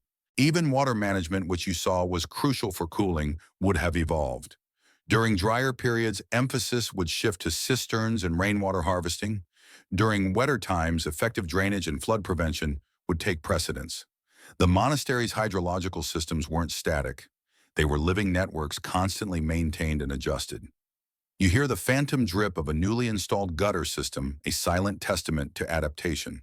The long-term observation of natural phenomena was deeply embedded in monastic life. They kept detailed records of weather harvest yields and even astronomical events. While not scientific in the modern sense, this wealth of data passed down through generations would have provided an invaluable empirical basis for adapting to environmental shifts. The medieval monk, through centuries of sustained presence, became an acute observer of his local climate, a living embodiment of long-term environmental resilience and adaptation. You've just witnessed the long-term, almost generational adaptation of monasteries to the subtle shifts of medieval climate. Now let's consider an area where their cooling strategies were perhaps less direct, but profoundly impactful, their common agricultural practices impact. The way monks managed their land, grew their food, and interacted with the surrounding ecosystem had a significant, albeit indirect, effect on the thermal comfort of the monastery. A mainstream historical fact is that monasteries were often large landowners and centers of advanced agriculture. They cultivated vast fields, managed forests, and maintained orchards and vineyards. You picture rolling fields surrounding the monastery, meticulously managed. This wasn't just about food production. The very act of cultivating land, especially in a sustainable manner, could influence local microclimates. Unlike clear-cut areas or barren landscapes that absorb and radiate intense heat, well-tended agricultural land, particularly with healthy plant cover, contributes to cooler ambient temperatures. You feel the subtle difference in the air temperature as you mentally move from a parched, uncultivated patch of ground to a lush green field. Now, for a quirky tidbit, some monastic agricultural practices included the strategic planting of windbreaks, rows of trees or hedges, not just to protect crops from harsh winds, but also to create shaded areas and channel cooler air around the monastic grounds. These living barriers could significantly alter localized airflow and temperature providing mini havens of coolness, even in open fields. It's a natural form of landscape engineering for comfort. Imagine a long row of trees, their leaves rustling gently offering a path of shade and a subtle breeze. Historians still argue whether the primary intention of these windbreaks was purely agricultural protection or if their secondary cooling effect was also a conscious benefit for monks working in the fields. Perhaps it was a happy synergy where one practical solution served multiple purposes. You observe the presence of monastic fish ponds and irrigation channels which you've encountered before. While primarily for food and water supply, their very existence as bodies of water within the agricultural landscape had a direct cooling effect. The evaporation from these ponds and channels would slightly humidify and cool the surrounding air, creating a more comfortable environment for both crops and the monks tending them. It's a vast, natural, evaporative cooling system extending beyond the monastery walls. You hear the faint splash of water in a distant irrigation ditch, a sound that promises relief. Furthermore, the cultivation of specific crops that required regular watering, like certain vegetables or herbs, would necessitate the constant presence of water sources within the agricultural areas. This constant interaction with water, whether through irrigation or simply the moisture held by healthy soil, contributed to a generally cooler and more humid microclimate around the monastery than might be found in less cultivated areas. The integrated nature of monastic farming, where waste was composted and fields were regularly fallowed, created healthier, more fertile soil. Healthy soil retains moisture better than depleted soil, further contributing to a cooler ground temperature and reducing the amount of radiant heat bouncing back into the air. The medieval monk, through his disciplined and sustainable agricultural practices, became an unwitting climate engineer, subtly shaping the land around his monastery to mitigate the extremes of the weather and contribute to a cooler, more comfortable living environment. You've just explored how the monks' agricultural practices indirectly contributed to a cooler environment. Now let's delve into something a bit more palatable, something that played a direct role in their internal hydration and comfort. Monastic brews and beverages. Beyond simple water, the monastery was a hub of drink production, and these beverages were often key to staying cool and nourished. A mainstream historical fact is that medieval monasteries were renowned for their production of beer, and in wine-growing regions, wine. This wasn't just for pleasure. It was a fundamental part of the monastic diet. Water quality in the Middle Ages was often questionable, and the brewing process, which involved boiling, made beer a safer and often more nutritious alternative to raw water. You imagine the heady malty scent wafting from a brewery building, a vital component of the monastery's self-sufficiency. Now, for a quirky tidbit, while we might think of beer as a warming drink, monastic beers were often quite weak with low alcohol content, designed for daily consumption as a staple beverage rather than an intoxicant. These small beers were hydrating and provided calories and nutrients without causing significant impairment. In summer, they would have been a cooling, refreshing drink. Imagine a monk taking a long, satisfying draught of cool, lightly fermented, small beer after a morning of strenuous labor in the sun. A natural electrolyte drink, medieval style.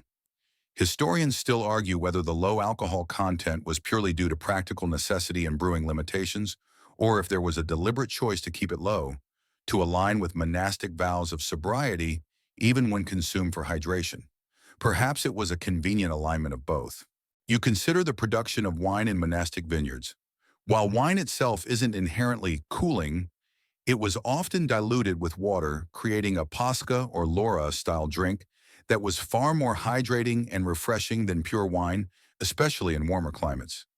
This practice not only made the wine last longer, but also made it a more palatable and cooling beverage during hot weather.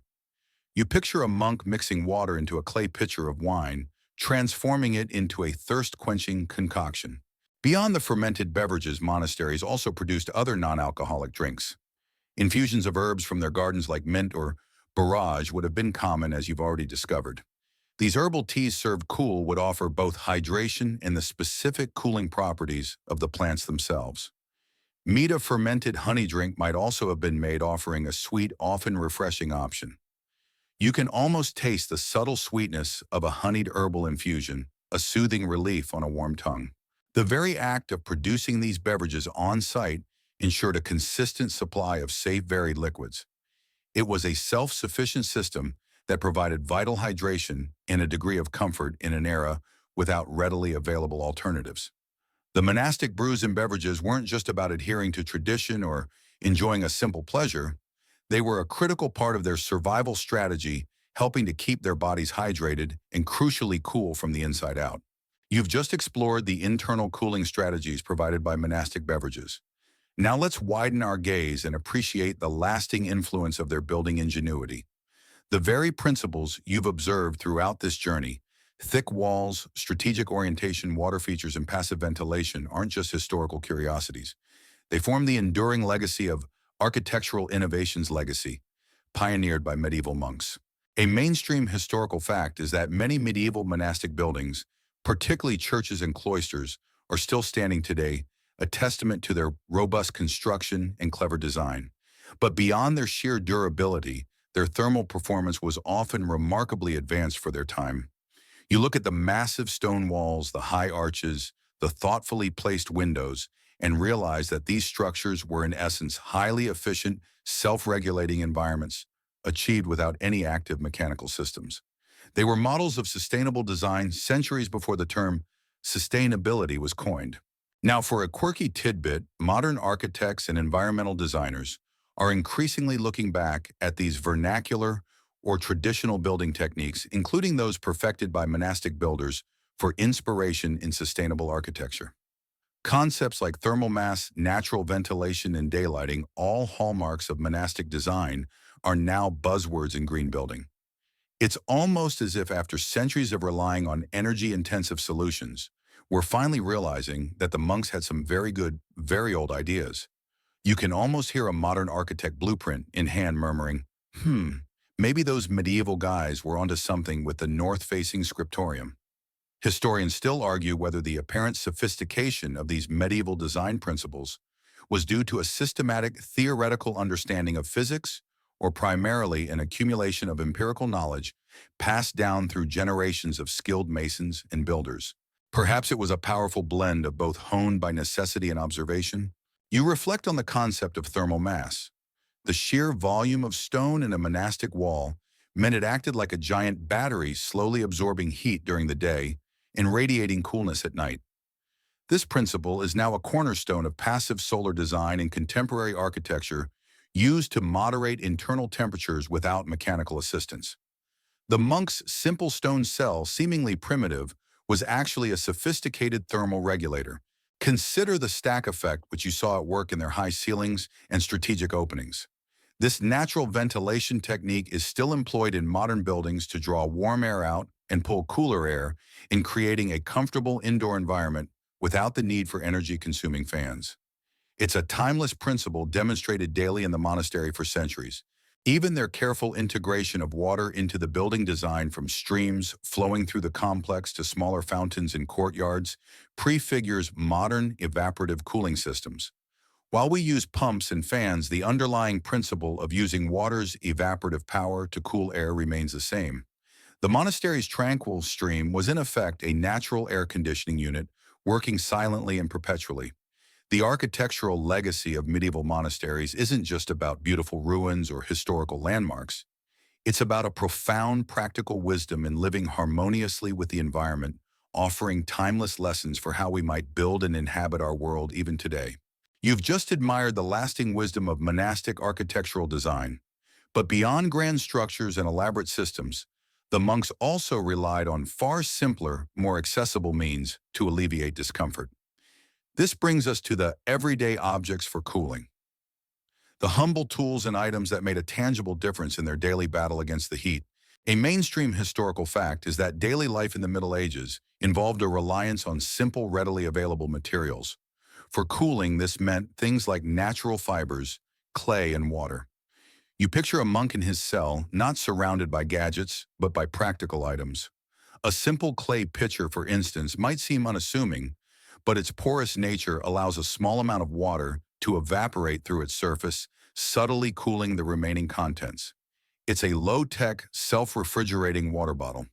You imagine taking a sip of water from such a pitcher, the liquid surprisingly cooler than the ambient air. Now, for a quirky tidbit, while fans as we know them were rare and primarily ceremonial in the medieval West, some monastic texts or illustrations show monks using simple hand fans made from woven reeds, palm leaves, or even stiff parchment. These weren't for elaborate fanning, but for creating a small, localized breeze to stir the air around one's face or body during quiet work or contemplation.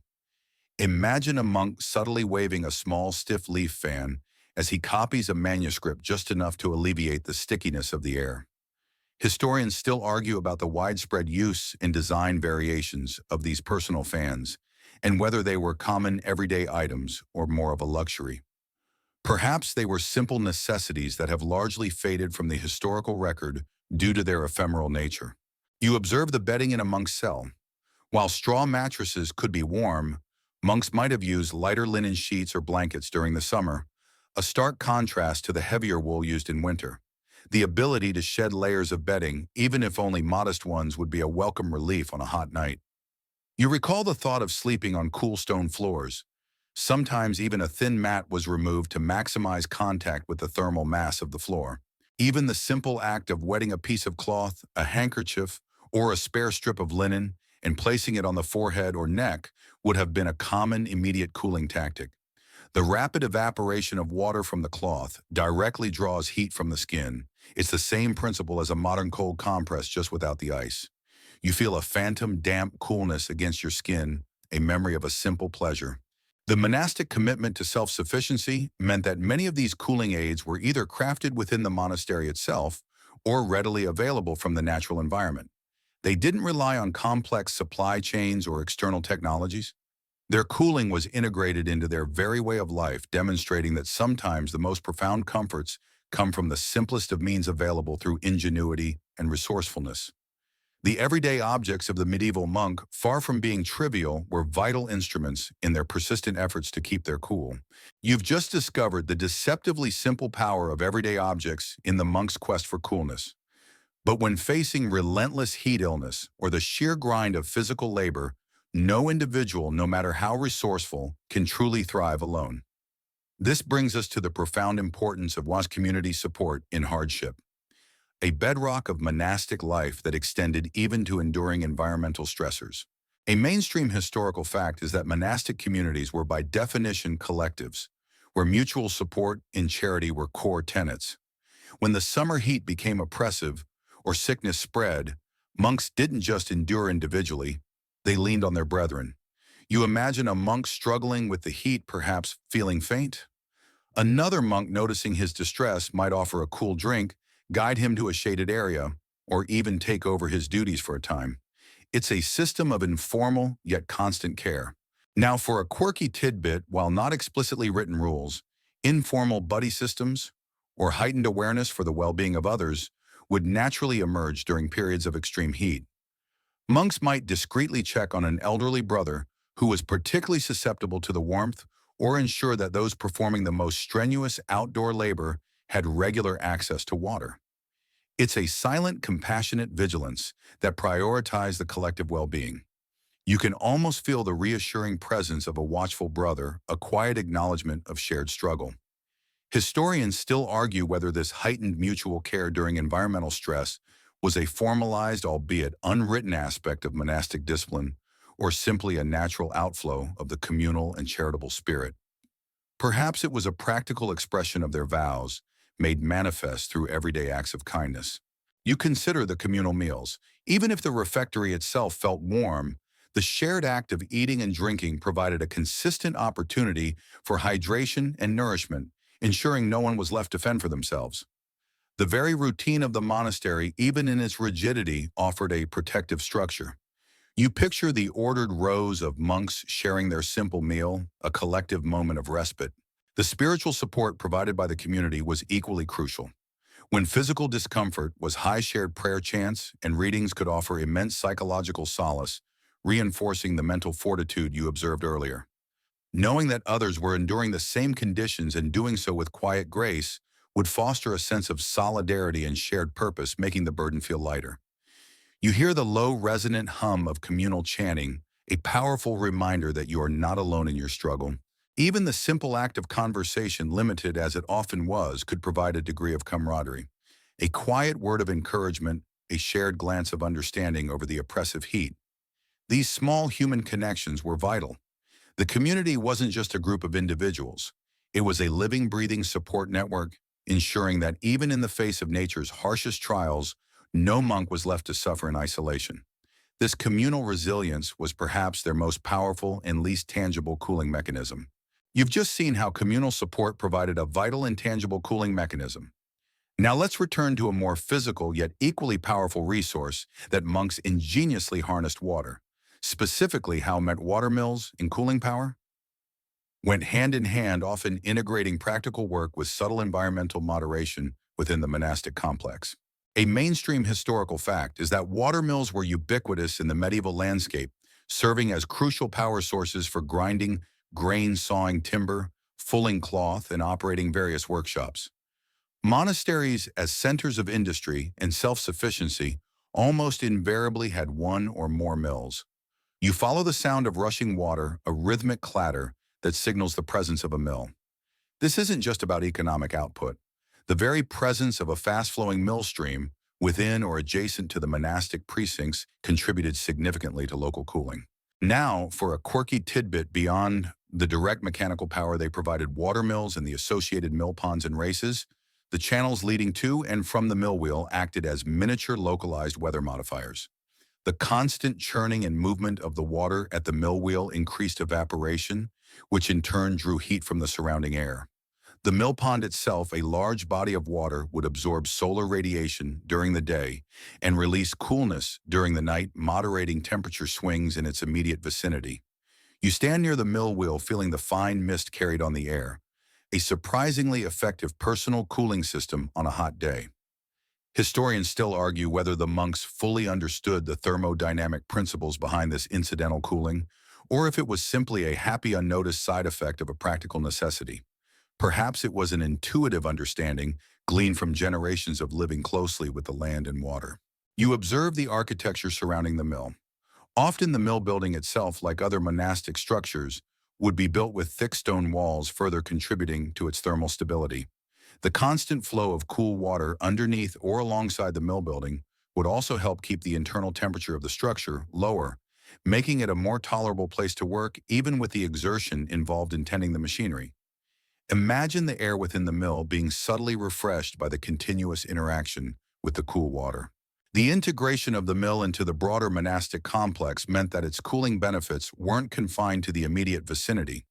The network of channels that fed the mill and the tail race that carried water away would contribute to the overall water cooling effect throughout the monastery grounds, enhancing the lavatoriums and other water features you encountered earlier. It was a single interconnected hydrological system serving multiple purposes: power, sanitation, and environmental comfort. You trace the path of the water, noticing how it weaves through the landscape, a liquid thread of coolness.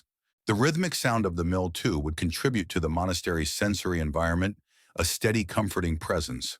While not directly cooling, the sound of constant work and productivity, powered by nature, would reinforce the monk's sense of order and purpose, perhaps helping to distract from the discomfort of the heat. The medieval watermill wasn't just an engine of industry, it was a dynamic element of the monastery's ingenious, passive cooling infrastructure. You've just witnessed the powerful synergy of watermills providing both utility and cooling.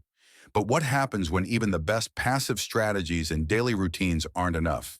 When a heat wave becomes truly unbearable for some, the answer lay in retreats and seeking cooler spots. This wasn't a universal practice, but for certain monastic communities, it offered a crucial, if temporary, escape from the most intense heat.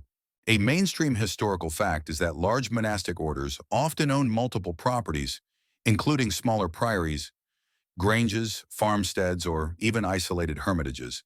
These subsidiary holdings, sometimes located in different geographical areas, could serve as temporary refuges. You imagine a particularly severe heat wave descending upon the monastery in the plains. For the infirm, the elderly, or perhaps even a select group of scholars needing uninterrupted focus, a temporary relocation to a cooler, perhaps higher altitude or coastal property might be arranged. It was a strategic, if arduous, logistical move prioritizing health and well-being. Now, for a quirky tidbit, some monastic sites in particularly hot regions might have maintained specific structures or areas designated as summer retreats within their own property. Perhaps a grotto, a deeply shaded annex, or a building positioned to catch the rare, fleeting sea breeze or mountain air. These wouldn't be for permanent relocation, but for short periods of intense heat. Imagine a small cool stone structure, perhaps half buried into a hillside, designed purely for respite during the hottest part of the day, a tiny personal oasis. Historians still argue whether these retreats were a common feature across all orders or primarily a luxury enjoyed by wealthier, more established monasteries, and whether they were seen as a genuine necessity or a mild indulgence. Perhaps it was a practical measure limited by resources.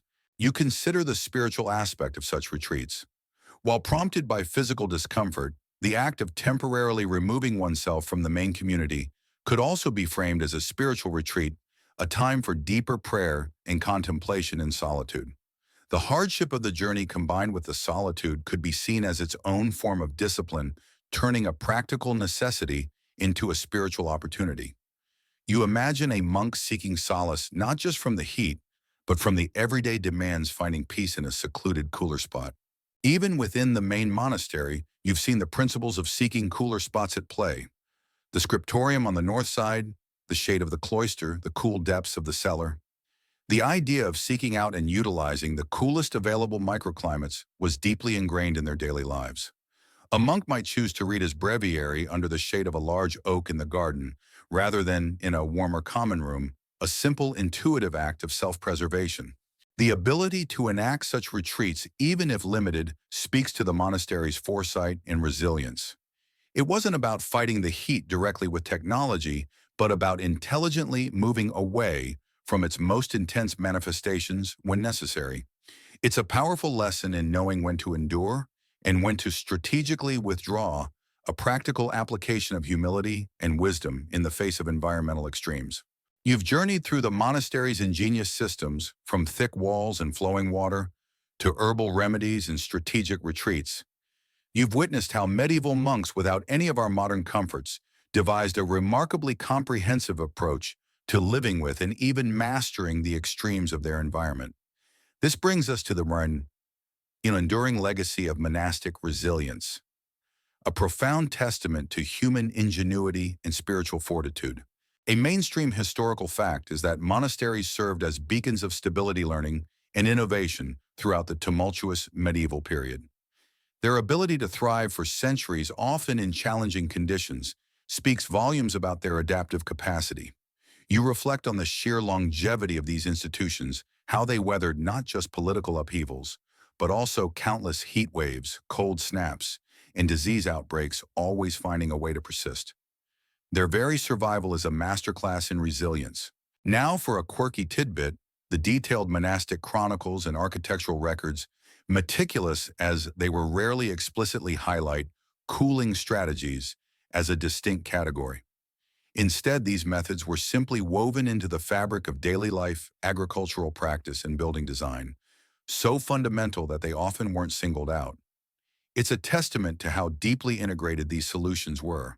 They weren't luxuries, but necessities embedded within their very way of being.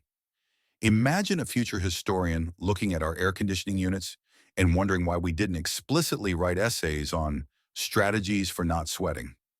Historians still argue whether this lack of explicit documentation implies a subconscious, intuitive development of these techniques, or if it simply reflects a cultural context where such practical matters were taken for granted and not deemed worthy of detailed scholarly treatise. Perhaps it was simply wisdom in action rather than wisdom theorized. You consider the profound lessons we can draw from their experience. In an era increasingly concerned with climate change and sustainable living, the monks offer a powerful counter-narrative to our reliance on energy-intensive solutions.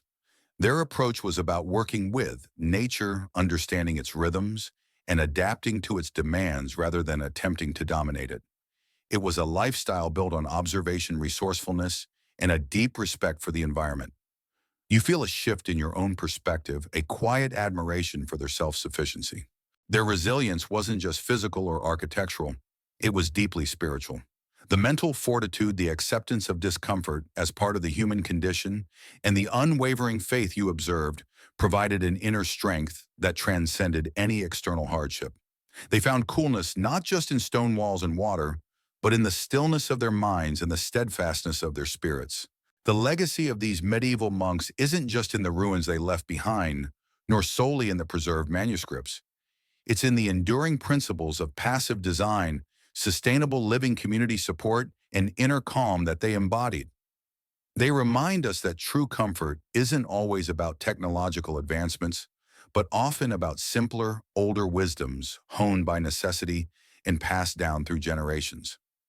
They teach us that even in the face of overwhelming natural forces, humanity through ingenuity and perseverance can truly keep its cool. As you drift away from the medieval monastery, the sounds and sensations of that ancient world begin to soften, fading like echoes in a long corridor.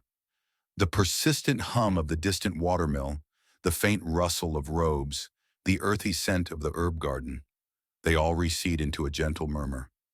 The coolness of the stone walls, the refreshing splash of the lavatorium stream, these sensations linger not as discomfort, but as a quiet understanding of enduring resilience. You're no longer in the damp chill or the oppressive heat. You're back in your own space, feeling the familiar comfort of your bed. The journey through the monastic day with its disciplines and its quiet triumphs over the elements has come to a peaceful close.